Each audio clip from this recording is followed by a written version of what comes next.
All right. Hey, how's everyone doing? Good, good, good. Before I do this, let me kind of satisfy my desire to kind of take a photo of everybody. Can you wave? Oh, thank you so much. Can you wave? Oh, how's everyone doing? Oh, thank you so much for. Oh my goodness, being here, you have no idea how anxious I was up until this point. I'm like, okay, somebody asked me to do a job, and like I had to really make it good. So thank you so much for being here. Pour one out at Volumes Book Cafe. My name is Ada Jen. I'm the producer and the host of the show, and I'm so honored that Cook County Racial Equity Week, this is part of the Cook County, and this week, the whole week is Cook County Racial Equity Week. I want you to check out all the sponsored events.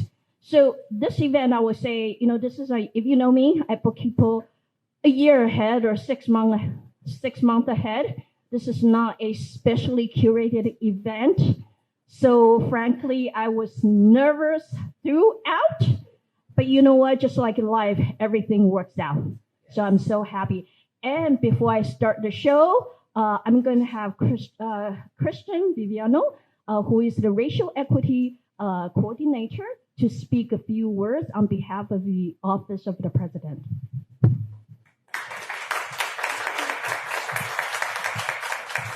Thank you everyone for coming to this event of Pour One Out, part of the Racial Equity Week. This year, it's the 5th anniversary of Racial Equity Week at Cook County, and this year's theme is Interwoven Narratives, Collective Impact.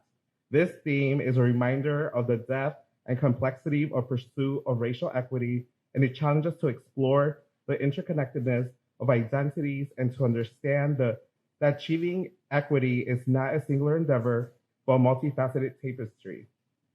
Let me introduce you a concept by scholar Dr. Kimberly Crenshaw, a concept that is a very heart of Racial Equity Week this year, intersectionality.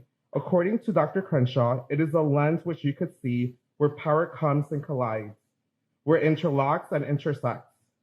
It's not simply a race problem here, a gender problem here, a class problem here, or an LGBT problem there. It helps us understand what happens to people who face discrimination and privilege in several different ways at the same time. In simpler terms, you're dealing with not just one puzzle, but a bunch of puzzles all mixed together. Intersectionality helps us sort through that complex mix and sees the whole picture of someone's experiences without ignoring any part of their story. Thank you for joining us for Racial Equity Week, and let us be guided by the profound understanding and of intersectionality by Dr. Kimberly Crenshaw has shared with us. This understanding reminds us of our identities are not isolated islands, but threads woven into the grand tapestry of human existence. By recognizing and embracing the interconnectedness, we forge a path towards a future where justice and equity are deeply rooted in the fabric of our society, ensuring a brighter and more inclusive world for all of us. Thank you.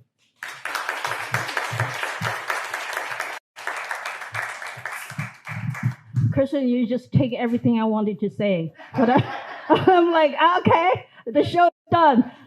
You did all the theorize. Thank you so much. That was beautiful. And I think I appreciate that you put everything in context and what I do. I'm going to invite a very special person, to give a few words. And if I started crying, that's just me. You know me, I cry all the time. But, I would not have been, I'm going to introduce Denise Barreto, who is the former director of equity and inclusion with the Cook County office. And I literally had to go back to my email to figure out how long we have been working together, since 2020.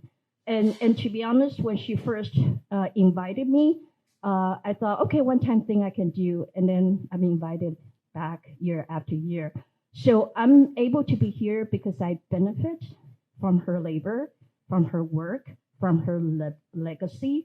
So I really want her to be here to speak a few words because this is special to me. So let's welcome Denise.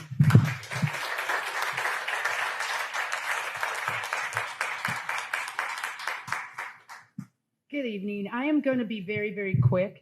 But I'm really excited because I joined Cook County government offices under the president to honor my commitment to the relentless pursuit of justice. That's what I do every day. I get up to make this country live up to its promise of liberty and justice. And the opportunity to work for Toni Preckwinkle, Madam President, who lives that and breathes that, I couldn't pass it up.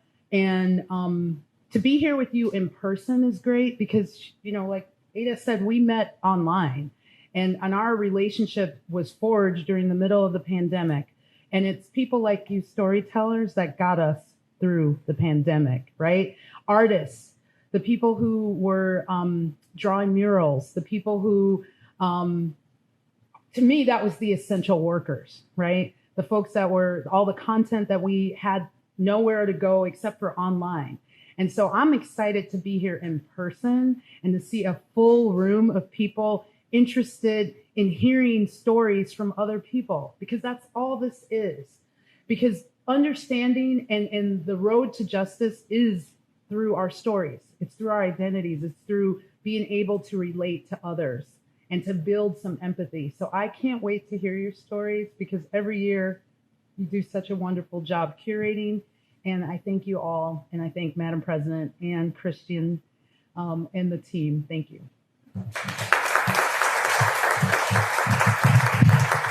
Oh, thank you so much. And please, we're here, have been with this bookstore since 2017. Support bookstore because there are cultural landmarks and they're, banning, we now know, right, banning books and please support bookstores. Ready for our first storyteller? Oh. And I just want to say, Pour One Out is at this bookstore every second Wednesday of the month. And each month I invite people who are, unique stories and to share the stories. Our first storyteller, Avesha Michael. Avesha is a recent transplant back to her hometown in Chicago after 22 years in Los Angeles. She's a ceramic artist, photographer, writer, and holds an MA in spiritual psychology. She's trained in many healing arts, being certified as a breathwork facilitator and Reiki master. And I have seen Avesha tell stories before. And let's welcome Avesha.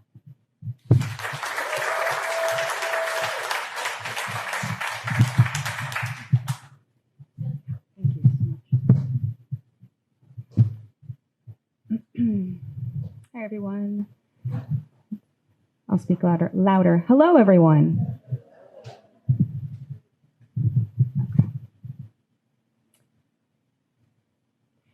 In 7th grade, I was on the school bus, and I was sitting around about 5 rows back on those big green firm seats that everyone probably remembers. And it was really hot. It was in Arizona. And we were still sitting in the school lineup, and I heard a voice behind me from this boy, and he yelled out, "Look at her nose. It's so big. It's gross." And I froze, and I just sunk into that hot green seat, and I just wanted to disappear.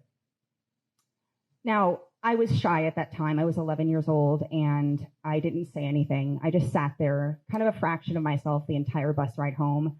And that was kind of the age when everyone would laugh, so everyone started laughing. At this time, when I was 11, we had just moved from Chicago to Scottsdale, Arizona. That was a massive culture shock for me. Growing up in a diverse city, growing up poor, which we did, and then landing in Scottsdale, which I just saw in my head as like some desert-laden landscape, and that's not what it was. It was filled with vastly different people than I was used to. It was very, very wealthy, predominantly Christian families, and almost all white. And I just never felt like I fit in from the moment we landed. I grew up not knowing very much about my background or my Jewish roots at all. My parents, before my dad married, they were hippies. They were full-blown hippies, which I'm super grateful for. So much beauty came out of that in my foundation. But what it did do is they left the religion behind and the culture, and I was not raised in any of it. So that really left me with like a lack of identity of self in some ways and a lack of foundation. Now, after this bus incident, about a year later, I was sitting at home and we were having dinner, and my stepmom was serving dinner, and my dad said out loud, that smells good. And my stepbrother, Chris, sitting across the table, just snapped, well, I can't smell it, but maybe Avi can. And what he was implying in that moment was that my nose was big enough to smell anything. And again, I was sitting in this wooden wicker chair at this dinner table, and I just sunk into that chair. I was so humiliated, and I was so hurt because this was my own family jumping the bandwagon of degrading me. And I have to note that I grew up with a nickname, which I loathed. It was Avi, which he used, and it was a Jewish boy's name. So, these combined experiences led me to shortly after that actually giving myself a middle name. When we landed in Scottsdale, I was the only one without a middle name, and I desperately wanted to fit in, is the bottom line. So I decided on Caitlin, which is a lovely name if anyone here is named Caitlin, but it is not a little Jewish girl's name. And I see it on my driver's license still frequently, and I'm like, really? Like, Caitlin? You're just not Caitlin. So what that really represents is just how deep my sense of shame and lack of understanding of my background and my roots.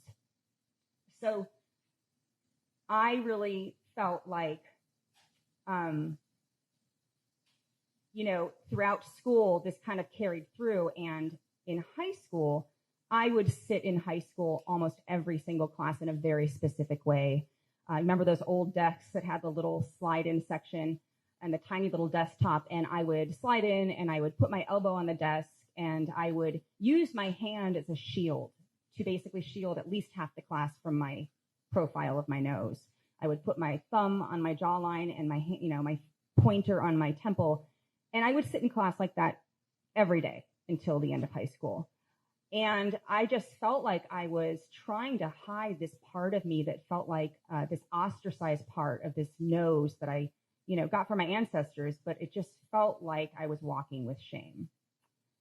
At the time, as awful as this is, as awful as it sounds, I felt like it was this grotesque, protruding Jewish Pinocchio nose. That's really how I felt. And this really kind of just carried with me for a long time. Now, I will say that I was counting down the days as I went to college because I was determined to ask my mom back in Chicago to just find a way to try and help me get a nose job. Body shame kind of grew as I was in college. And while we didn't have the money, I just was dead set on getting my nose fixed. That's how I saw it. I wanted to fix my nose to be this small, rounded nose. And again, it was just an attempt to really want to desperately fit in where I didn't feel I did. Now, I did graduate college. I went back to Chicago, and within a few weeks, I had a date booked with a surgeon in Northwest Indiana. And this was also the time that I was really deeply, deeply starting to work on healing. I was really kind of jumping off on the deep path of healing and really wanted to heal my body image issues more than anything. And so I don't really know what exactly happened in this short amount of time, but something shifted. Something shifted deeply because I actually ended up canceling that appointment after I had waited like decades for it, a week before the date. And I'm so grateful I did. And I don't know what exactly shifted, except that healing obviously is possible. Now, I didn't fully understand the depths of the shame and the fear that I had carrying around in my body and my bones and my being. I just didn't. But being recognized as Jewish just scared me most of my life. And the shame around it really overwhelmed me at many times. And it wasn't until I was in my 30s and I took my first trip to Europe to travel. I had never traveled anywhere because we didn't have the money growing up. And I found myself in the south of France walking on a little cobblestone street. It was a gray cobblestone street with it was like a gray stone wall kind of following it the whole way. And I was alone. It was just a really quiet little town. And I remember looking to my left at the wall, and I saw embedded swastikas in the wall. And that absolutely stunned me. I had never personally seen that in person. And here I was, across the world by myself. And in that moment, I was absolutely terrified. It wasn't like a rational thing. It was just, I became absolutely terrified. And I remember looking around to see who was around. Because in that moment, what I really felt was I felt there was a strong message that was like welling up in my body, my bones, and my being saying, you are not welcome here and you are not wanted. It was such a profound moment in my life that I was meeting a few friends later that week that lived in Luxembourg, actually. And one day they wanted to go to lunch on the other side of the border in Germany. And I was so shooken by this experience that I stayed behind. Some part of me just didn't feel comfortable after everything that I had absorbed until that time. And so this experience really, really stayed with me. And when I came back, to America at the time, that really propelled me into wanting for the first time in my life to start researching, to start reading, to start watching documentaries, but particularly to start talking to my ancestors and my family to learn more about who I am and where I came from, like really understand my roots for the first time. Now, this connection to shame and fear that I have carried so much of my life, as I've mentioned, it really, really surfaced even more last year, because last year my dad died unexpectedly. And after that happened, I heard a story from my aunt, his sister, that I didn't know. It was about my great-grandma Lena, and I adored my great-grandma Lena. She was the cutest, little, sweetest old woman. She was in her mid-90s, and I would still do sleepovers with her, which is a rare thing. Most people don't get that gift. And she, I found out, was from what is now Lithuania, from a small town, a village called Vilna. And Vilna, before the Holocaust, was known as, it was termed as the Jerusalem of Europe. It was a very religious, but a very sacred town. What happened when the Nazis invaded devastatingly was it was turned into an absolutely atrocious Jewish ghetto. So she and my family all fled to America. What I also learned last year was brought about again by one of my ancestors passing. My maternal grandmother, who was very close with and still am, she passed as well. It was obviously an intense year for me, but I heard a story from my aunt that I had never heard, and I don't think most of my family knew, but my great-great-grandma on my mother's side, she was from Hungary. And again, when the Nazis invaded, my entire family from that side in Hungary fled. They came to America, they landed, but my great-great-grandma, and her name was Hermina, she just didn't feel like the culture, the religion, the sense of like traditions were strong enough for her. And on her own, she went back to Hungary by herself, which blows me away. And when she arrived, she was taken to a concentration camp and she was exterminated. Finding these out was quite shocking. I'm 49, so going a good majority of my life not knowing these things helped me understand so much at the core what I didn't understand. Now, what I will say about this is that I realize now in a very different way how the trauma that I've experienced is not just mine. It's my ancestors, and that speaks for pretty much everyone in this room. We were persecuted, we were killed for our beliefs and our religion and the way that we approached life, and that aspect does still continue today in the form of anti-Semitism. And I can say this because I have experienced it numerous times in my life. I had a pretty horrific experience about 2 months ago. I was actually invited to do my first poetry reading. It was on Zoom. It was streaming out of a gallery space. And while I was reading a poem that happened to be about grief and forgiveness regarding my dad and his passing, a very sensitive subject matter, I was super vulnerable.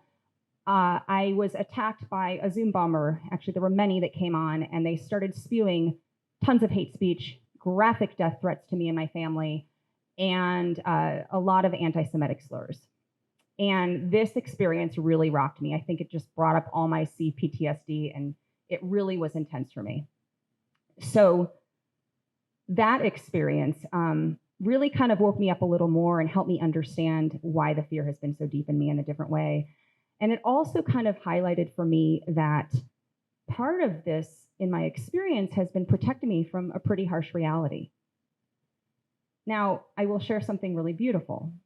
What is really beautiful is that nowadays, when I actually see myself in a photo from the profile or I catch myself in the mirror, I actually like what I see. And just to say those words, I get chills because that is a tremendous healing. I actually more than often than not see my grandpa's nose. My grandpa Leon is 98 and he is from Hungary. He was married to my grandma who died last year for 76 years, which is exquisite. And I adore him. So there's many aspects where I bring in joy and I see aspects that bring me joy. What I can say from all this and my whole journey is that me being witness to liking what I see when I see myself and I see my nose now, which represents so much, it really has taught me that we, just our shared humanity, we have the capacity to heal. And it has also taught me that through conscious intention, but also with action, I've been super active in my healing process, that we can heal not just our personal traumas, but our ancestral traumas, back and forth in the lineage. And that's exquisite as well. And in doing so, we truly, truly, and I have really garnered a deep sense of self that I never had. But more than that, I've also, and we can also create a true, authentic sense of belonging. Thank you.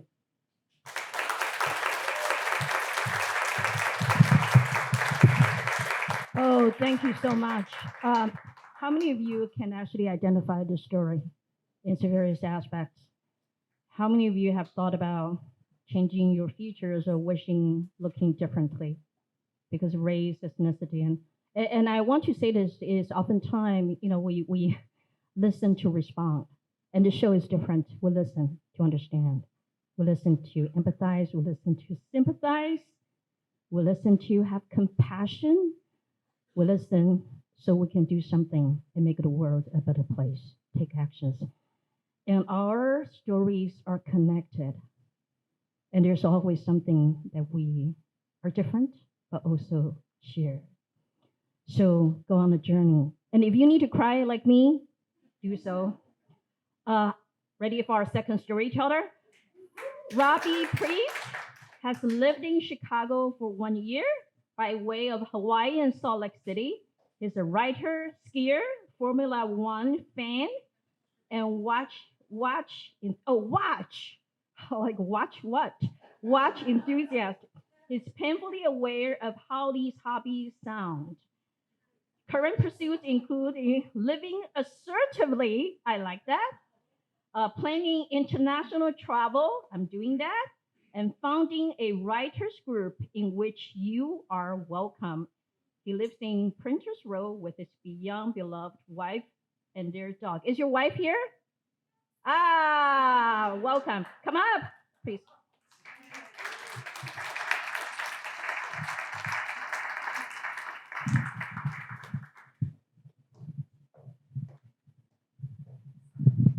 Thank you. There we go. How's that working? We doing good? Thumbs up from the back. Okay. Thank you, everyone. Thank you to Ada and thank you to Volumes. Really glad and privileged to be here. There are a few things you need to understand. First, this story involves Mormons. Second, this story involves racism. And third, this story involves segues. Now, you might be wondering what kind of Venn diagram from hell overlaps those three things, so it's good for you that I've got the stage. Actually, it might be easy for you to intuit the overlap of Mormonism and racism. After all, Mormonism's second prophet, Brigham Young, infamously said that punishment for a black person and a white person sleeping together was death on the spot and would always be so. That the religion barred black people from becoming full members until 1978 is fairly well known. It's less well known that Brigham vigorously advocated for the enslavement of Native Americans to be codified in Utah state law. But what does all that have to do with segues? Well, that's where my own story comes into play. First, some background. In 1984, I was born and raised in the Mormon Church. In 1992, at age 8, I was baptized and given the gift of the Holy Ghost and asked to commit to the church for life. In 1996, at age 12, I was ordained to the priesthood. In 2002, at the age of 17, I went to Brigham Young University. Yes, that same death on the spot guy. And 10 years after that, at age 27, I stopped going to church. I'd had enough of the pressure to get married, had enough of seeing how gay people were treated, and had read enough about the church's history. I began the process of disentanglement. In 2016, I started a Segway tour company in Salt Lake City after seeing how successful they were here in Chicago. I was 32, and it felt like my life was just starting. Just like you should write what you know, you should narrate tours based on what you know. I knew the Mormon Church, and I knew downtown Salt Lake City pretty well. And so it was on an especially searing August day in 2016 that I greeted 4 guests for a Segway tour that I called the Holy Roller. Thank you for getting that pun. They were in their mid-50s, white, and wore fanny packs. I could immediately tell they were Mormon. They were visibly excited. Mormons are obsessed with their own history, and Segways are pretty fun. We were an hour into the tour and pulled up to Temple Square. Now, if you've never been to Salt Lake City, Temple Square is like the Bean, the Riverwalk, Navy Pier, the Magnificent Mile, all rolled into one. Just add lots of Joseph Smith and Jesus Christ. The entire city is literally mapped from Temple Square. It's a big deal. So we rolled up, parked our Segways against the wall, and I began my narration. The temple was built in blah, blah, blah, out of this and that granite. It took 40 years, yeah. Then I got to the part where I mentioned why Mormons felt compelled to leave Illinois and come to Utah to begin with. After being founded, they would say restored, in upstate New York, locals quickly soured to the founder, Joseph Smith's claim that he'd seen God. Consequently, the growing congregation was booted out of town and every other town, moving steadily westward until they landed in Nauvoo, Illinois. By this time, word of Joseph's tendencies to marry girls had started to leak out. When I say girls, I do mean girls. Helen Mar Kimball was 14 and Joseph was 37. She'd consented to marry Joseph only after he promised her that her and her family's salvation were at stake. By the time of his murder in Carthage, Illinois, Joseph had married up to 40 women. Between their temple in Nauvoo being burned down, Missouri's Mormon extermination order, and the Haun's Mill massacre, and Joseph's murder in 1844, Brigham, Joseph's successor, decided it was time to go west. All this genuinely did happen. That's not the point of the story. The point of the story is this. It was during this moment of narration about Mormons being persecuted in the 1840s that one of my fanny pack wearing guests looked left, looked right, determined she was in good company and could say what was really on her mind. She grinned knowingly, looked at me and said, "And the blacks think they had it bad. No one ever chased them out of their homes." She laughed and looked at me, her knowledgeable guide, for validation. Being the luxury hospitality trained and service-oriented business owner that I was, and given that we still had an hour left of the tour, I knew I had to hold my tongue. But I knew I couldn't hold my tongue. I kindly replied in my best tour guide voice, "Well, I think a lot has to do with how black people arrived in this country to begin with, but anyway, over here is the tabernacle, built in blah, blah, blah, blah, blah." It was stunning to me. Had she forgotten about slavery, the Tulsa massacre, and every other detestable thing that black people have endured? Is she maybe writing school curriculum in Florida, or was she just a product of it? Should I have said more? To what end? Should I have stopped the tour and segued us back? Is it my place to speak and act with righteous indignation on behalf of black people? If not me, in that moment, who? If not then when? Did I sacrifice the right thing on the altar of raking in big Segway money? That doesn't exist. Or did a stunned me just do the best I could in a tough moment when I was on stage? I also wondered, do all Mormon people, my people, me in the process of leaving or not, feel that way? And how could this woman, 20 plus years my senior, with more life experience than me, not realize that the suffering of black people does not invalidate the suffering of your people, and vice versa? It's not a zero-sum game. It's not a competition. Nobody wins the oppression game. But your people certainly won the game of systems. Remember that study that showed that the net worth of black people in Boston was something like $8? The Mormon Church is worth at least $100 billion. Mormons may have been persecuted, and they were, but they basically own the state of Utah. And Black people are still suffering the effects of redlining, among many other things. So that's how you combine Mormons, racism, and segues. I kept the tour rolling, took my tip at the end, and said goodbye to the guests and their fanny packs. I still wonder today if I did the right thing, but I try to remind myself that it's not down to me to fix everything. It's down to me to do my part and to support others as they do theirs. I'll tell you one thing though, no more segues for me.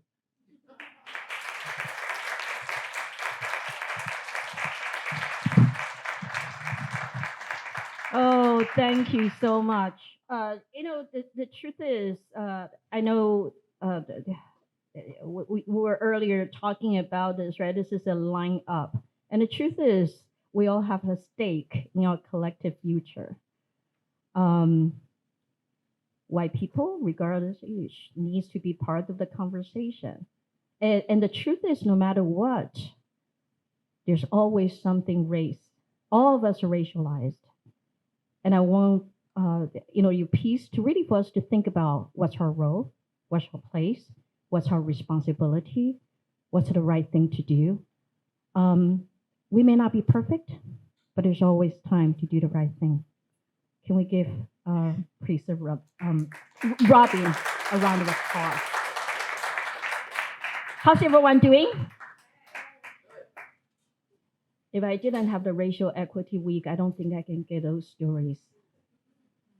So, our third storyteller, Meher Rima, is a leader in the anti-violence space and applies the feminist, decolonial, and intersectional lens to her work on equity and justice.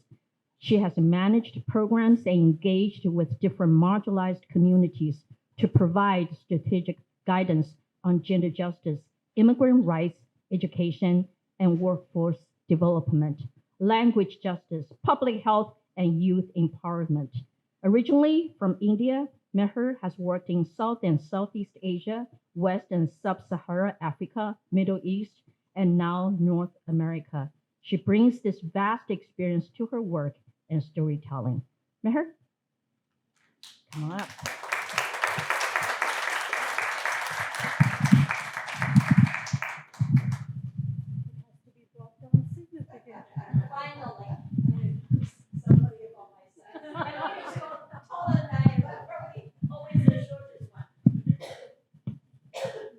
All right, you can hear me well? Okay, cool, thank you. Okay. Thank you, everybody. Thank you, Ada. Thank you, Cook County. Thank you, Volumes. I sat on the cold stone floor of Center for Rural Development in a small village in Western India, waiting to start my training with a group of women, largely landless laborers, who I was going to train on good governance. Now, this was going to be a series of training leading them to participate in the local governance institutions in their villages. At the same time, this was my first ever formal training, which I was going to do in the presence of my supervisor. The training participants started kicking in, and it took me a while to start introducing myself, which was soon to be followed by the massive task of actually doing the training. I knew I was being watched by my supervisor at every step of the way, and that was not helpful for somebody who's very anxious. It hadn't taken me long to discover that I hated to perform under supervision because I was persistently caught up in what others would think of me. What an anxiety-provoking situation those would be for me. Every time I wanted to or was expected to speak in the presence of authority figures. Anyway, I began the training with 1,000 butterflies fluttering in my stomach. In the group of 12 women, Kanti did not speak a word in the 3-day training. Our only interaction during that time was a soft namaste with no eye contact. She was so utterly quiet that it was hard to gauge if she was if she was even following the training. She would quickly look away every time our eyes met during the training sessions. Kanti would only mingle with a few other women in the group and continued to be quiet in the group activities. 4 out of the 7 trainings passed, and Kanti's shyness continued. Meanwhile, I continued to struggle with my own performance anxiety, hating that my supervisor was present every time. How I hated receiving the feedback about my not so perfect facilitation skills after every training session, and that continued to be a major deterrent. As it was meant to be constructive feedback, his feedback included a few positive things, but nothing that reduced my anxiety or built my trust in him. So many thoughts about patriarchy and misogyny floated in my head as this high caste, English speaking man, a decade ahead of me in experience and expertise, told me how I needed to step up more and more and more as a trainer. Then came a turning point. The next training was on motivation and leadership, and it utilized a range of experiential techniques, mostly games, that were facilitated by an external expert. Kanti surprisingly participated in all these exercises, and the external expert assessed her as someone with good judgment, good decision making skills, and high motivational levels, perfect to be a leader. This was the first time someone had recognized Kanti as a person and acknowledged her strengths publicly. Training day 3, and Kanti was no longer the same person. She laughed, she talked, and responded to questions, and by the end of the training was a woman who was briskly walking on a very liberative path. By the end of the training series, Kanti emerged as a leading community figure, representing the women in her village and presenting issues that impacted the women in the village to the council meetings, a deeply patriarchal and caste-based space in India. While I was totally thrilled with Kanti's liberation, I continued to struggle with my own. What had triggered that remarkable change in Kanti? Maybe it was always there and just needed the dust to be brushed off. All these questions lingered in my head. Years passed. I moved on in life, but continued to fight my inner and outer demons that kept telling me I wasn't good enough. I was envious of people who spoke and lived freely. When would I get there? While living in India did not help, moving to United States was far worse. In addition to the impact of patriarchy carried over from India, I now had to navigate racism, white supremacy in the professional spaces where I was in the US. All of this as I dealt with a newly married life, quickly followed by the loss of both my parents. There were many failed attempts to find my place in this new context. These pushed me further into self-doubt and self-pity. Kanti's story continued to haunt me as I remembered her fondly, but also with tremendous envy. During my prolonged struggle to find a good professional break, I stumbled into the anti-violence space in Chicago and began working with survivors of gender-based violence and advocates serving them. As I navigated this space, serving the minoritized communities in Chicago, their stories of courage, resilience, and liberation blew me away. Their journey of struggles and victories and the opportunity to support them in these journeys started to open some windows in my mind, in my soul. The trust shown by the survivors and these advocates who I managed opened up new vistas for learning, processing, reflection, and growth for me personally and professionally. I noticed a change within me. I had started to feel free and felt joy while sitting in meetings conducting trainings, and representing my organization. My boss trusted me to sit on panels of experts and speak on her behalf. Such acts of trust helped me to discover parts of me that I had never known. As I was surrounded by more trust, courage, and hope, the anxiety and doubt was gradually diminishing. Something was shifting to give way to a bolder and happier me. They say that there is a time and place for everything. This was it. Kanti's journey and her liberation she had witnessed nearly 18 years ago made so much more sense to me now. Her story seemed like my very own. Something had triggered our change. Something in us had healed or was starting to heal, opening space for brightness and magic to silently enter our lives. We both needed to experience the love, trust, and collective strength from our communities, from our loved ones, from our comrades, to break the shackles of patriarchy, racism, casteism, to set out on our paths of healing and liberation and be who we were meant to be. Thank you.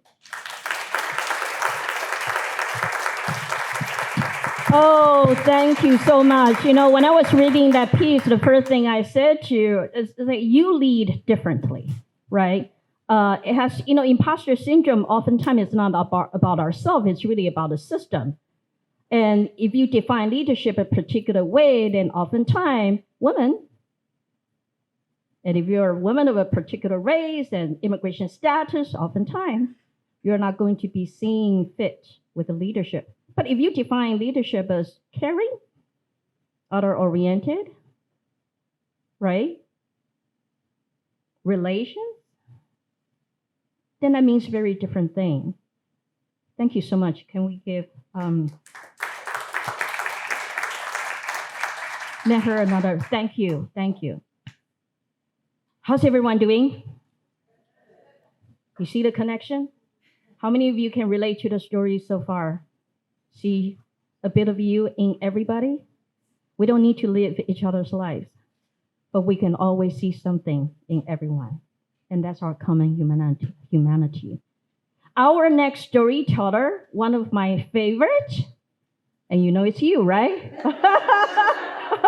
I just look at you. Moutier, Lawal, and the original, I'm going to say this, the original bio you sent me is a budding storyteller, but you're no longer budding. You mature, and you have been telling, and you are everywhere. You are not a budding storyteller. You are a mature, seasoned storyteller who has decided this year, and I'm assuming several years ago, to embrace and accept all the storytelling opportunities that come her way. She gained her storytelling voice during her years in Toastmasters International. She then took a leap of faith and accepted the invitation to join the Chicago affiliate of the National Association of Black Storytellers.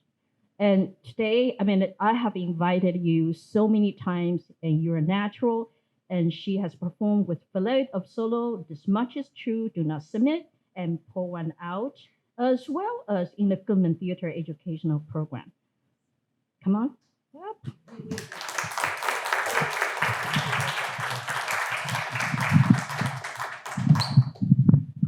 Maybe I should grab a piece of paper to hold like everybody else.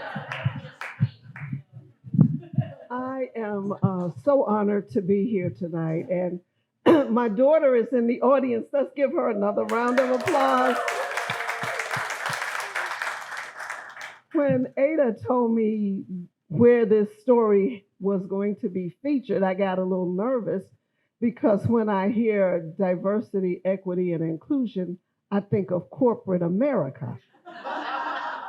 I've never been there and never wanted to go.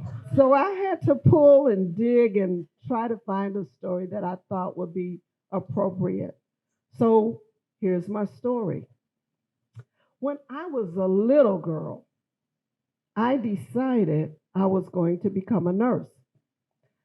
And that was odd because I didn't know any nurses or anything about nursing.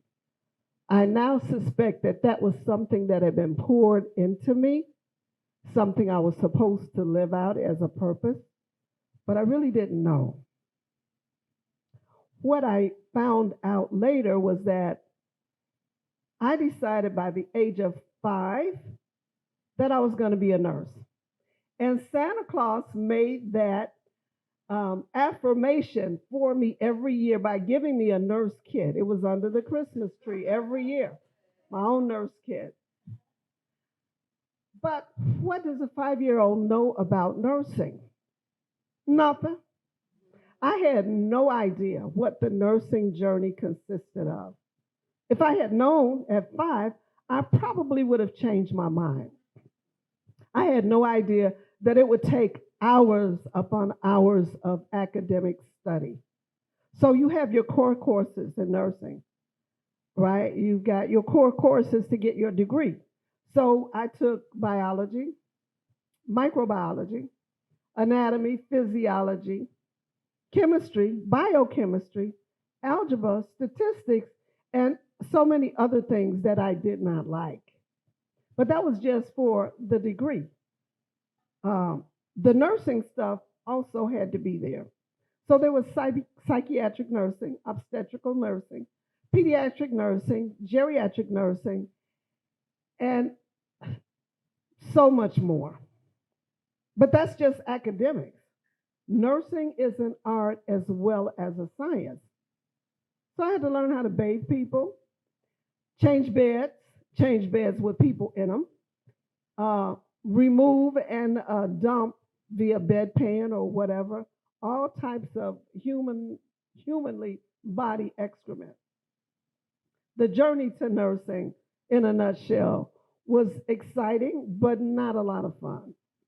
However, in 1972, I completed my first nursing program.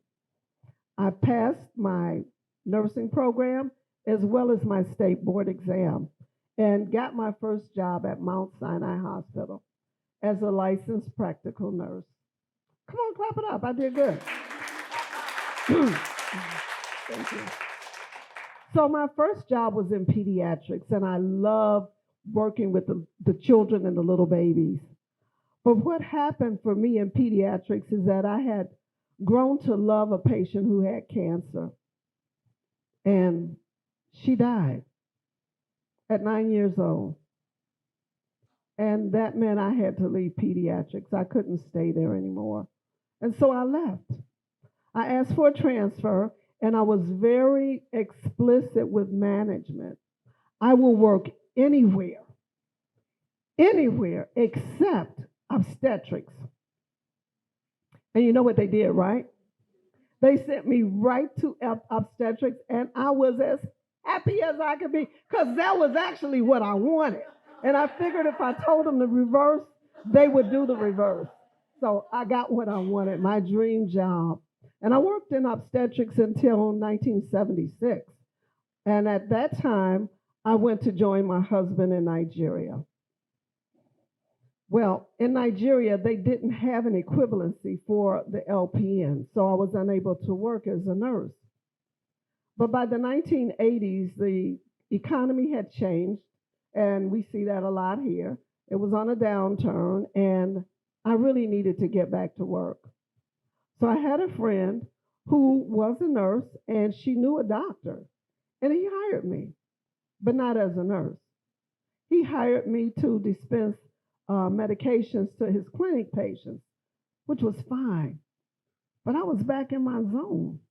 I needed to touch patients in a real way. And so he told me that if I upgraded my skills, that he would let me work as a nurse. So that entailed me doing midwifery, working with him in minor surgery, learning how to sterilize equipment, and all those sorts of things that I wouldn't have come into contact with here in this country. In the year 1985, I awoke from a very traumatic dream. In that dream, I saw my mother lying in her casket. I knew I had to come home. I hadn't seen my mother in about 4 years, but I had talked to her frequently and she sounded the same. But I struggled, and it was a struggle to get ticket money to get back here. And when I saw my mother, she had aged about 20 years. I didn't recognize her. At the airport, I kept wondering who was that little woman following us around, only to find out that was my mom. So during the 6 weeks I was here visiting my mom, I decided that I had to come back. But I was faced with the situation of my daughter getting ready to finish high school. I didn't want to leave before she finished high school. So I promised my mom I would come back the following year. My mother died before I got back here. But I knew I had to come back anyway. And during that time I was here, I realized that coming back to Chicago and attaining my nursing degree would be a lifesaver for my family. And so I got back here, and not really knowing anything about how I was going to get money for school. I hadn't even thought about school costs money. I just knew I needed to get back here and do something. But before I left, I confided in a very dear friend of mine, an older woman who had come to Nigeria in the 1950s. And I told her, I think I want to go back and go to school, but I'm scared because I only have a high school diploma and I don't know if I can make it. And she told me something that I carried with me as a shield, like those soldiers used to wear that suit of armor. She gave me this advice. She looked at me and she said, Mutia, you're still alive. You didn't lose your mind. Your marriage is intact. You have beautiful children. You, my dear, survived Nigeria. And there is nothing that you can't do. I took those words, and between me and you and everybody else in this room, my husband had no idea that I wasn't coming back to Nigeria when I left. So in each phone call, he would say, when are you coming back? Not yet. When are you coming back? In a little while. And finally, I told him, I'm not coming back. I'm going to stay here and go to school. But you can come and join me if you like. And he did. And it was hard because we had nothing. But he found a way to get the children here first, and then he followed. And we started that uphill journey. I got admission into Kennedy King College, and in 91, I got my associate degree in nursing with honors, by the way. And every time I got afraid about a class or something, I remember what my auntie Sheila told me. You survived Nigeria. You can do anything. So my first job after graduation was at the illustrious University of Chicago. And I mean that. It was an amazing place to work. But as a registered nurse, I saw things that I didn't see as a practical nurse. And I saw this wall. And I saw how white nursing was. And I'm not talking about the uniforms. There were a few occasions I wanted to move out of my unit and transfer to other places, and it just wasn't possible. But that happened to a lot of Black nurses. So was it racism? Was it something else? I don't know. I'm not going to even bother about that. But what I do know is after all those years of nursing, I spent 21 years at the University of Chicago. Maybe it was in my 16th or 17th year. One of my nursing managers did something that I thought was utterly, I won't call it insane, I would say it was brave. She took a group of 7 Black nurses to a nursing conference with her. She was a white nurse, a great nurse. And I told her I was going to shout her out, and hopefully she'll see this video. June Grabman took 7 medical nurses to the critical care conference. None of us were critical care nurses. We didn't work in critical care. We had never been exposed to it. But she brought a poster presentation and she wanted her nurses to do it. So we did it. That conference opened me up to a world of nursing I didn't even know existed. There are only few black nurses in critical care. And if you don't believe me, go to some hospitals and see the nurses that work there. They don't look like me. But June took us and she exposed us to that event. And that event changed my life. It was full of education, but more importantly, it was full of nurses who loved nursing. And they loved each other because each of us loved nursing. And every year after she took us, I would go on my own. But you know something else June did? She took her staff with her. The other managers were there, and we all went out to dinner. Anybody familiar with Ruth Chris Steakhouse? Yeah, oh, y'all got money then. That was my first time going there, and the portions of food were just humongous. But June sat there with her staff of 7 black nurses and her friends who were managers in other departments and gave us something that we otherwise wouldn't have been privy to. Out of all those years of nursing, I never felt like I was a part of that big white entity. But that trip made a difference in me. So June Grabman, shout out is for you, girl. I'm shouting you out because not only did you show me what humanity looked like, you showed me what nursing looked like, you showed me what leadership looks like.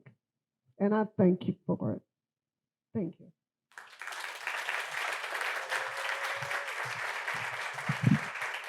Oh, thank you so much. You know what? We can all be each other's advocate. We can all be each other's ally. We can all do something. How's everyone doing? And I think sometimes we forget that um, in Cook County, people come from all over the world, right? And stories and experiences are different depending on how you enter this country. And this is really relevant to the right now the debate, right? And really think about our own positionality, our own experiences, and how that is shared, but also different from others, and how we can make the world a better place. And that's really what this is about: is that we listen to understand, we put ourselves in other people's shoes. How's everyone doing? Good, good. All right. Our next storyteller, Spencer Washington. Spencer is a recent graduate from Columbia College, Chicago. They obtained their MFA in creative writing. Since graduating, he has been figuring out life postgraduate, such as navigating writing inspiration, time management, and more. And recently, they were published in Salty World newsletter and spend their free time watching YouTube video essays. I love that. Coming up.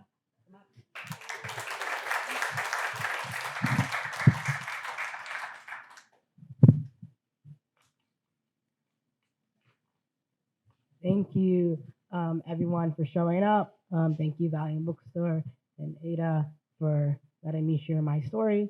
Trigger warning for anti-Blackness and sexual assault. This is a letter to my ex, Julian. Here's the last good memory of you that I can somewhat recall. It was near the end of summer 2019, right before the start of my junior year in college. You were entering freshman year. We spent the entire past year long distance, with me being in Appleton, Wisconsin, and you being in Brooklyn, New York, only to bridge the gap when you declared my school as yours too.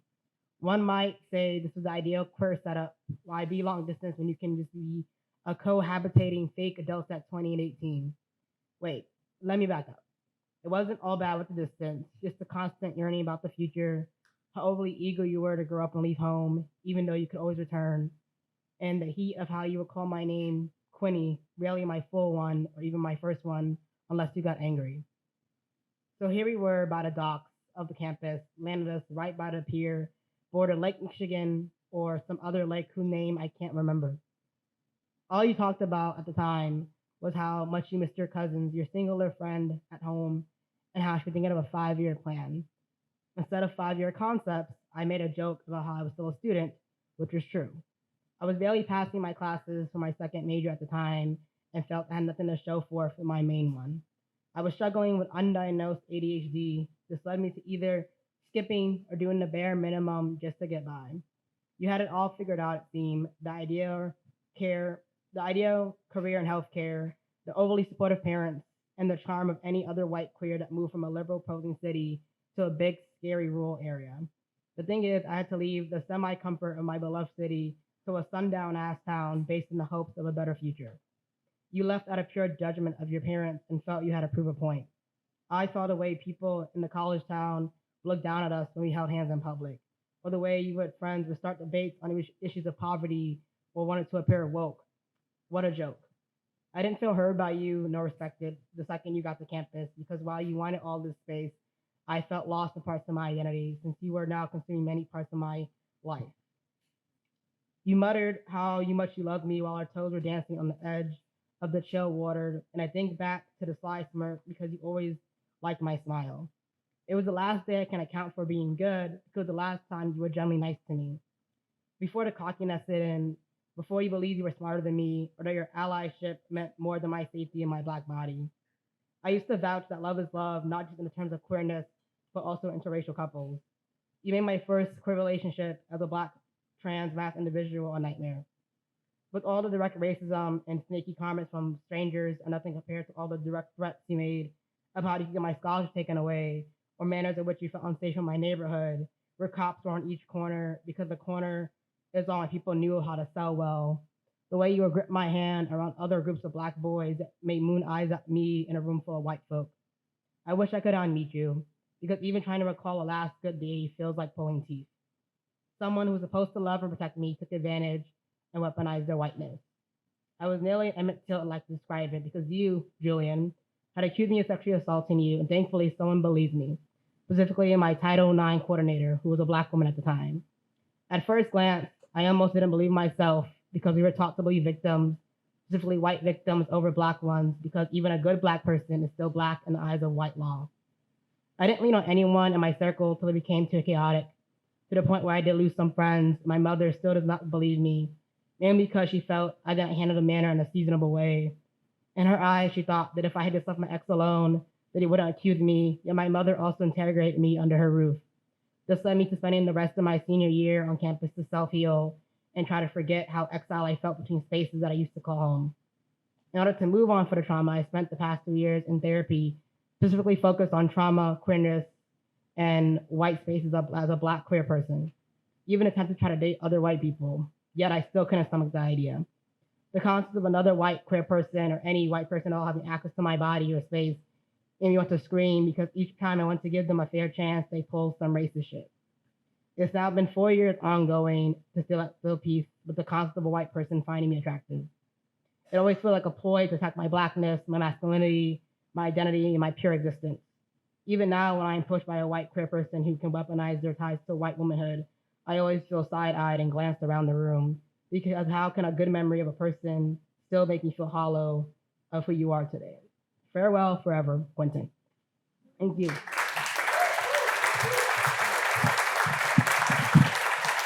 Oh, thank you so much. I really want us to think about equity, white supremacy, racism, and prejudice bias through very different contexts, right? Whether it is at work or whether it is through our personal relationship, even the way we think about our body, our own existence. And dating, relationships oftentimes is where racial politics comes in. And I think these past few years, I had to really wrestle with it as an Asian woman, right? What does that mean? And something to think about. Racism, prejudice, equity issues is not just something out there. It's how we struggle with our daily decisions, including whom we date, right? How we choose partnership, how we make our decision in terms of solidarity. Thank you so much. Can we give Spencer? And I would say this, for this show, for me, it's really about the importance and the relevance of stories. And for me, it's this show and all the shows I produce is about excavating stories. We have millions of people in Chicago. There should be more people telling stories, not just the same people from the same group, right? Because there are differences within the same group. There are shared commonalities across different groups. And that's really what this show is about. Thank you. Ooh, I'm feeling better and better. I was so nervous. Like, are people going to show up? And now I'm feeling really relaxed. And unfortunately, there's camera, so I need to behave myself. So I'm all good. Our next storyteller, but usually when there's no camera, I say stuff. Our next storyteller, Jane Shu, my good friend, is a writer. She's actually my boss at Dominican University. So, or used to be my boss or whatever, you're my boss. Is a writer, teacher, scholar, and organizer. She has published personal essays, poetry, and academic writing. And she's a professor of English at Dominican University, where I currently teach. And she has done a lot of people who show up have done a lot for me, and she has done tons for me. So let's welcome Jane.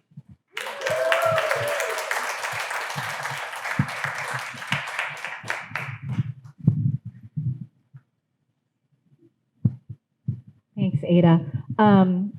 First of all, I want to thank Ada. She's thanking everybody, but thank you, Ada, for inviting me to tell my story along with these amazing other storytellers. So honored to be part of this group tonight. And Ada does a lot of work organizing this event, giving us feedback, doing the publicity to get all you out here too. So let's give thanks, round of applause to Ada. Yeah, because I don't know, she's gonna, woo-hoo! But anyway, thank you all for being here tonight, and especially my lovely friends and my lovely Dominican students who came out to support. Thank you. There are. There's at least one. There's Jacob from your class. Extra credit. Okay.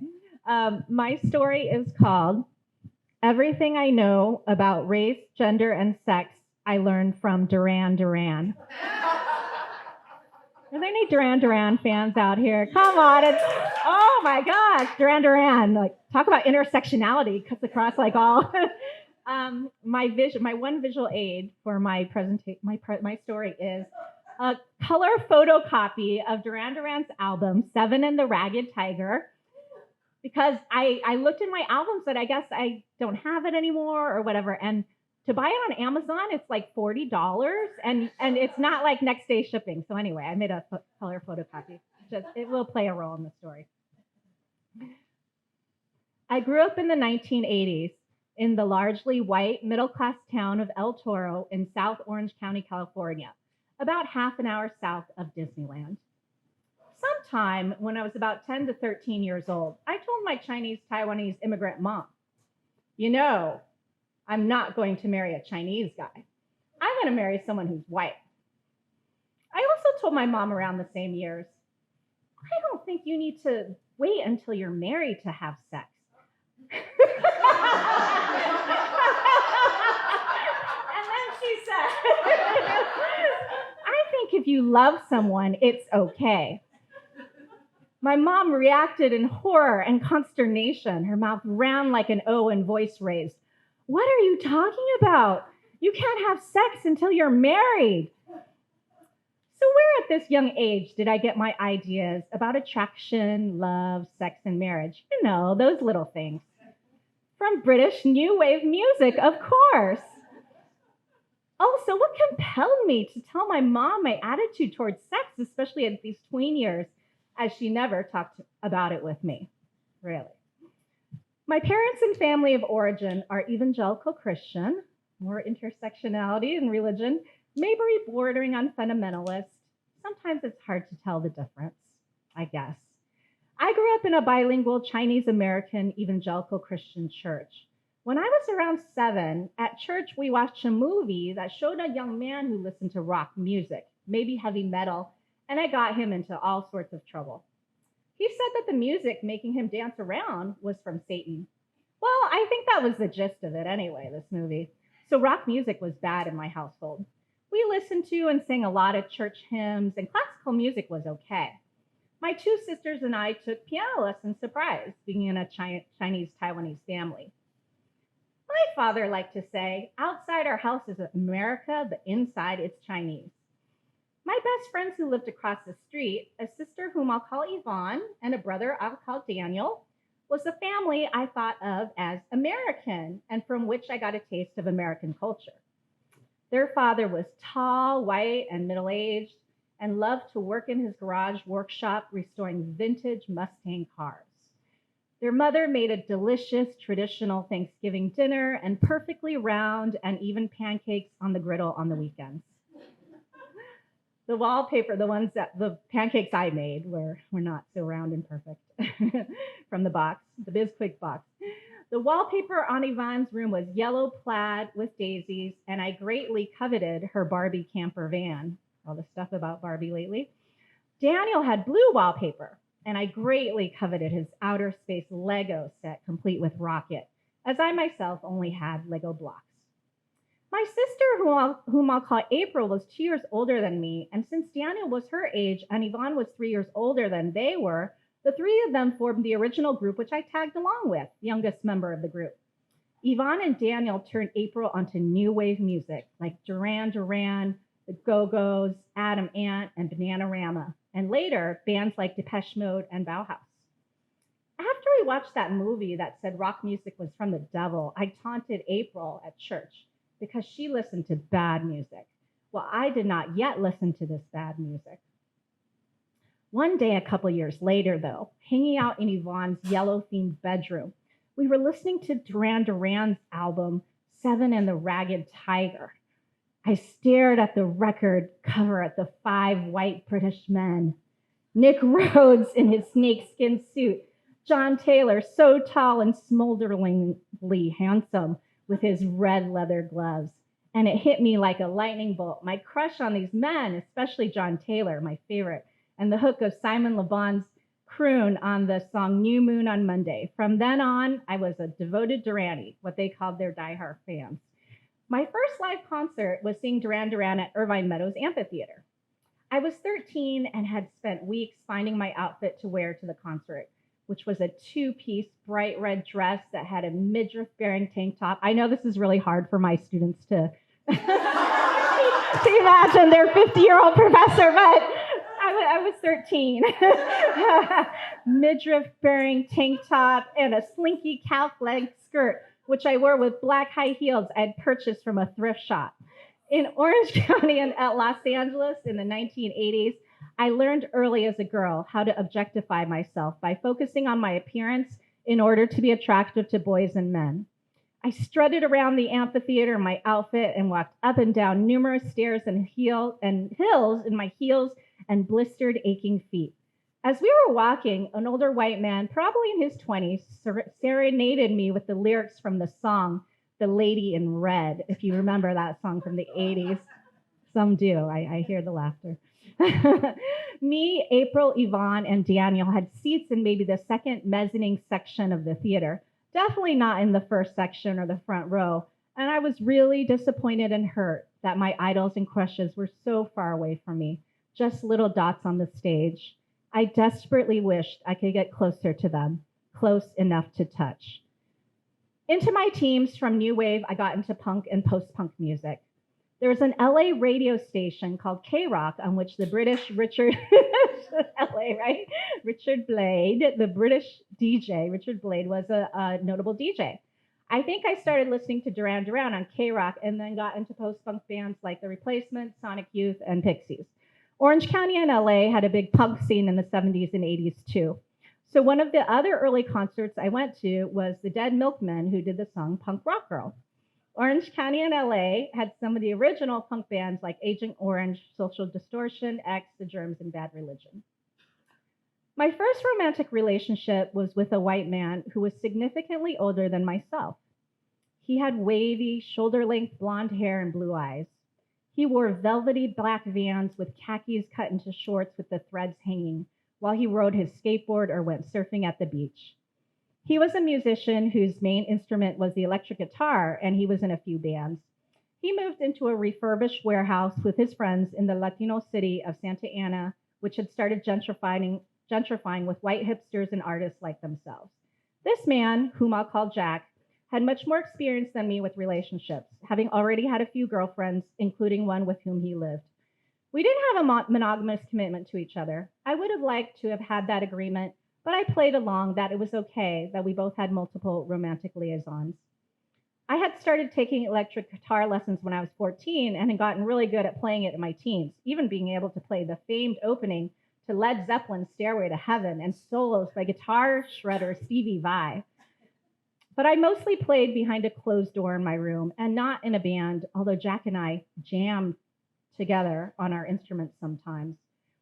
Our turbulent relationship grew distant after a few years, but by that time, also because he had so much more experience with sex and relationships than I had been deeply wounded by the highs and lows of our relationship, which led to the first severe depression in my life. I think Jack was aware enough not to exoticize me as an Asian female, unlike other white men with yellow fever who used their pickup lines on me. But the significant difference in our age and experience did give Jack more power in our relationship. So, the moral of the story is, like what I told my mother at age 10, I did end up marrying a Chinese man. Some of you know him. I don't know if you're watching on the live stream. Well, Chinese American and second generation like myself. I like to think, though, I could have married a man of any racial background, white too, and hopefully not succumb to the racial and gender stereotypes I was brought up with, such as white men are sexy, powerful, and desirable. Asian men are emasculated, nerdy, and unsexy, as well as other stereotypes of Black, Latino, and Native American men. We need to interrogate our pop culture idols as they have a huge effect on how we think about race, gender, sex. And also, I still love you, John Taylor.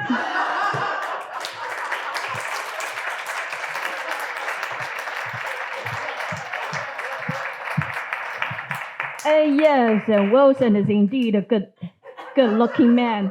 I just want to have that on the record. All right, how's everyone doing? Good. How are you feeling? Your heart?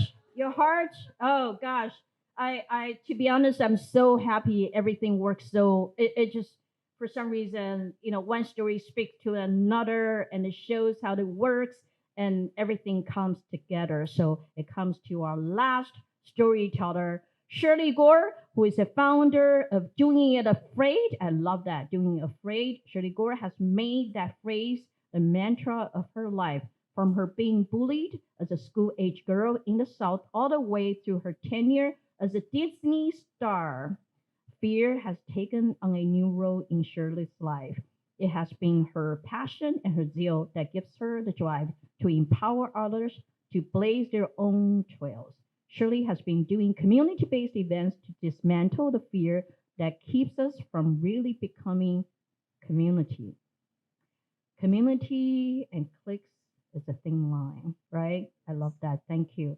And by giving local artists a platform to perform, collaborating with local libraries that have books to donate, and local small business to make themselves available for services. Let's welcome Shirley.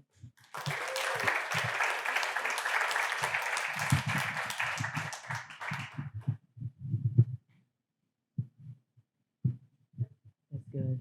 Good evening. I know it's a school night. I said good evening. How is everyone? Good. These have been some amazing stories. Thank you all. I've learned something from every single story about who I am, who you are, right? Because we never know who we're sitting beside and what their stories are, and also realizing that we are more alike than we are different. So I just want to say thank you to Ada for giving me this opportunity. My story, I realized, was a little bit shorter than everyone's. else's. So there's a short snippet that you have not read yet that will tie it all together. So my story starts at the age of 5. That old gag, right? 5. I'm sure we've all gone through something at the age of 5. So my mother's in the kitchen cooking one of our favorite meals. And she says, gosh, I forgot something. I forgot the milk for the cornbread. So at the age of 5, we want to be mommy's little helper. I don't care who you are, we just want to help. So I realized, okay, checklist. What does mom need to get to the store? Keys. So I'm running around looking for keys, and I look on the top of the mantle, and there's mommy's keys. So then I'm like, okay, so what do I need to get these keys as a 5-year-old off? So I drag this chair from the corner of the room, and I step on top of the stool, and I reach for the keys. And as I pull this light switch, I see the light bulb shaking. It shakes, and then it comes down and falls on my face. So then at the age of 5, I knew something had happened, but wasn't quite sure exactly what. So I get down and I see blood dripping, and I immediately go to my mom, and she's screaming, and I'm still like, what's wrong? You know, shock probably for me. And she scoops me up and is screaming, my baby. And so there was a part of me that just loved the moment of her calling me her baby. I'm one of 7. So to even have that traumatic but beautiful moment with my mother where she's saying my baby, I remember looking up at her smiling, and she's like, ah, and I'm like, so she calls my dad. He runs home from a meeting. My brothers and sisters are running, looking for things. She's screaming and reaching for towels. She's holding my face. And at that point, my dad was in law school. My mom was momming 7 children. So we didn't have money to go to the hospital, right? So we were extremely religious at this point. So they put the towel on my face and drove straight to the bishop's house. I'm laying across this bishop's lap, and I remember her say, go get my Bible and go get my prayer cloth. So I'm laying in her lap. At this point, I'm realizing what's happened, and I'm screaming and I'm crying, and I see my mom, and they're telling me don't touch it, but you know, don't touch it means touch it, right? So they're praying over me feverishly, everyone. I just remember seeing all of this energy come my way. So by the end of the night, I was asleep. My parents had taken me home, and I woke up to my dad in one ear and my mom in the other ear saying, you're beautiful, you're brave, this scar does not make you. You're exactly where you're supposed to be, doing what you are supposed to be doing. You will change lives. So I took that mantra with me. Who knew then at 5 that those were the voices that I would need to get through life? So I took those mantras with me all the way through grade school into the 8th grade, where this story starts. So I'm in the 8th grade, and it's time for Student Government Association elections. And in the 8th grade, everybody wants to be the SGA president. It doesn't matter if you have any talents. It doesn't matter if you have friends. You just know you want to run for something. So this is me wanting to run for something. And I had 2 amazing friends, Donna and Sabrina. So they're saying, girl, you got this. Oh, girl, what you going to wear? Oh, your hair. What you going to do with your hair? Oh, my goodness. So even if it wasn't about the speech, it was about what I was going to do with my hair and what I was going to wear. So in this moment, I'm saying, oh my God, I don't know. Now you got me thinking, what am I going to do with my hair? What can I do at 12 that my mom's not going to be like, take that down? I'm going to do it, right? So then at that moment, it became, okay, I have to write a speech. What's going to set me aside from everyone else beside this scar on my face? I'm seeing everybody rehearse, right? Everyone was either a cheerleader, was either on the basketball team, which automatically meant their votes were going to go straight through the roof. And then there's me and Donna and Sabrina, just like this, the Bopsy twins, where we're just like, we can do anything. We can do, we were those friends. And so in that moment, I began to write and rewrite my speech. So I said, okay, Shirley, you got this. Don't forget, you're brave, you're beautiful, you're worth it, and you're going to need this resilience to get through what you were going to have to do in life. So I began to write the speech and rewrite the speech and rewrite the speech. I laid about 15 outfits on the bed, pulling from my sister's closet, pulling from everybody's closet, laying them on the bed, found the favorite outfit that I was going to wear. My mom did my hair early that night, and I think I was in bed by 6:45. I don't even know if the sun was down yet, but it was almost like Christmas. So I woke up the next morning before the alarm, and I run downstairs, and it's just me and my mom. And if you are a product of being, not being the only child, you know how precious those moments are when it's just you and mom. Any other time in life, when it wasn't just me and mom, my feeling was sometimes I feel like a motherless child. Sometimes I feel like a motherless child. Sometimes I feel like a motherless child. A long, long way from home. I go downstairs, breakfast is made. She looks at me and she goes, "You are beautiful, Shirley. Look at you." And I'm like, "Me? This whole thing?" And I knew it took me 2 weeks to come up with this outfit and the concept, but you know how we are. This whole thing, I just threw this on. And she's like, "Shirley, don't forget, you're resilient, you're brave, you're smart, you got this." So I get on the bus, I get off the bus, and it was like there was a red carpet that was rolled out for me in front of this middle school. And I promise you, I heard, "Shorty, you can't tell by the way I move my walk." And I'm coming down the red carpet going into the school. You couldn't tell me anything. This wasn't like, there was no fear. There was no fear at all. I was like, this is the day. This is it. Look at my shoes. Check out my hair. This is the day. And I go through those doors and I can't find Donna or Sabrina. So now I'm like, wait a minute. Where is everybody? So I said, okay, Shirley, you're resilient, you're smart, you can do this. We get into every single class. Every class, of course, passes like this. When you have something that you don't want to do, time speeds up. So I get through to every class, the bell rings, and the hallways are flooded. So I'm like, where's Donna or Sabrina? The one day that I got to do something, and of course, they're not here. And then their heads pop up.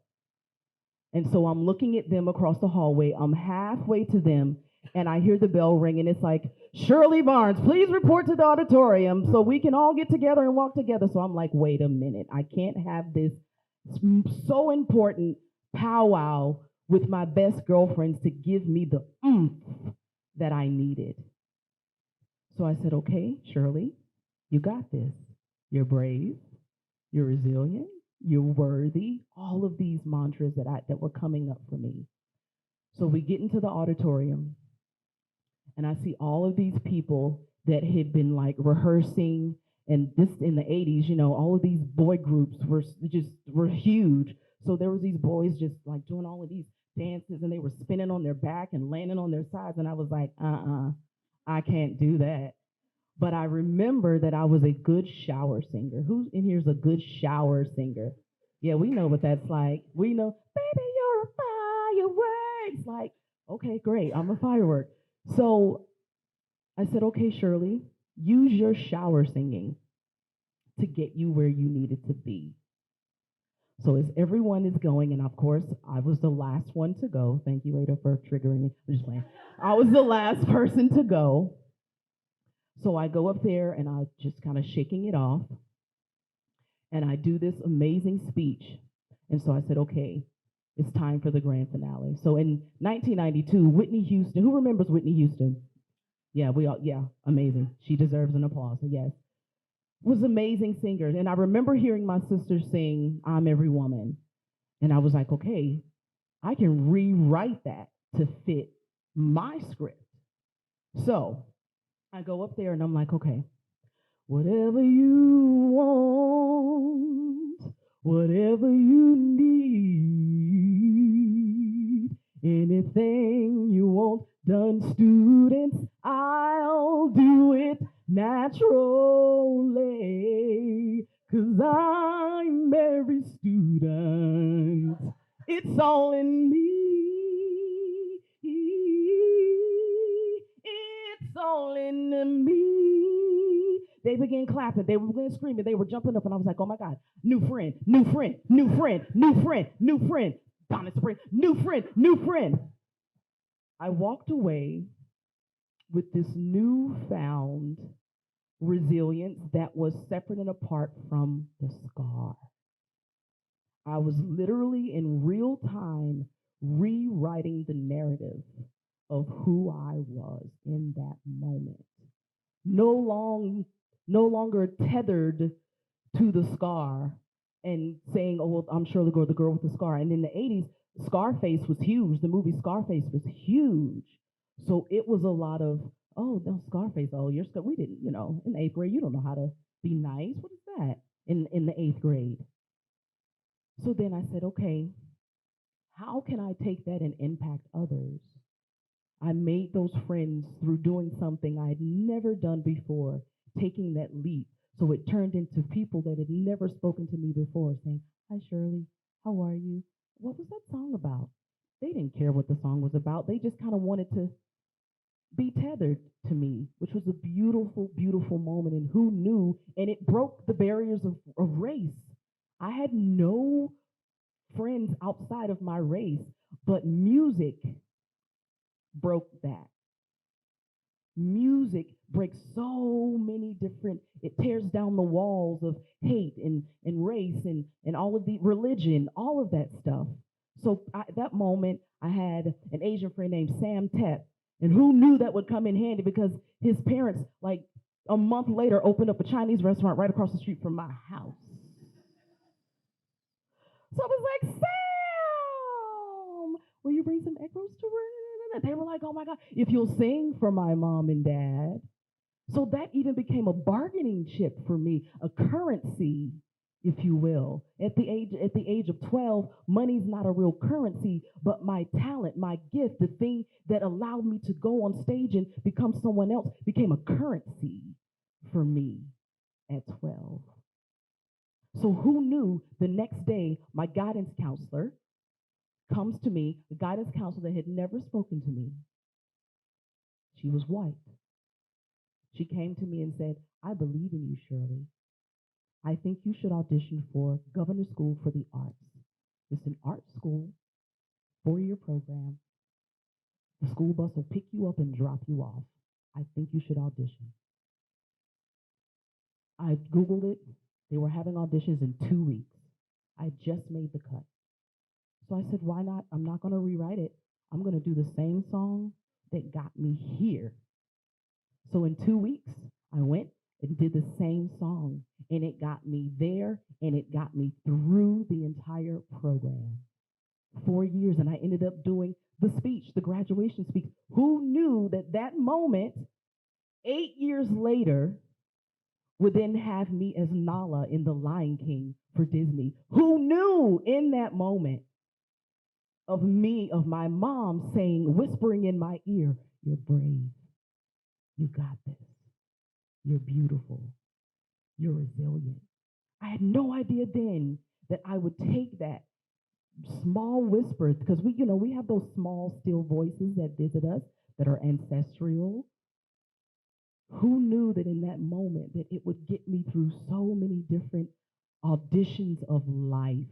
I had no idea that it would have me all over the world in countries where I didn't even speak the language. I worked for Tokyo Disney for 7 months, where I ended up having to learn the language, accept it at first sight, which is something I had never really experienced. So here I am, telling other stories of how music can literally tear down those walls, can literally bring people together. So going through my Disney experience, I ended up watching Pocahontas, a story that I had never seen before. So I will leave you with this. You think you own whatever land you land on. The earth is just a dead thing you can claim. But I know every rock and tree and creature has a life, has a spirit, has a name. The rainstorm and the river are my brothers. The heron and the otter are my friends. And we are all connected to each other in a circle, in a hoop that never ends. How high does the sycamore grow? If you cut it down, then you'll never know. And you'll never hear the wolf cry to the blue corn moon. For whether we are white or copper skin, and we will sing with all the voices of the mountain. And you can paint with all the colors of the wind. You can own the earth and still all you own is earth until you can paint with all the colors of the wind. Thank you.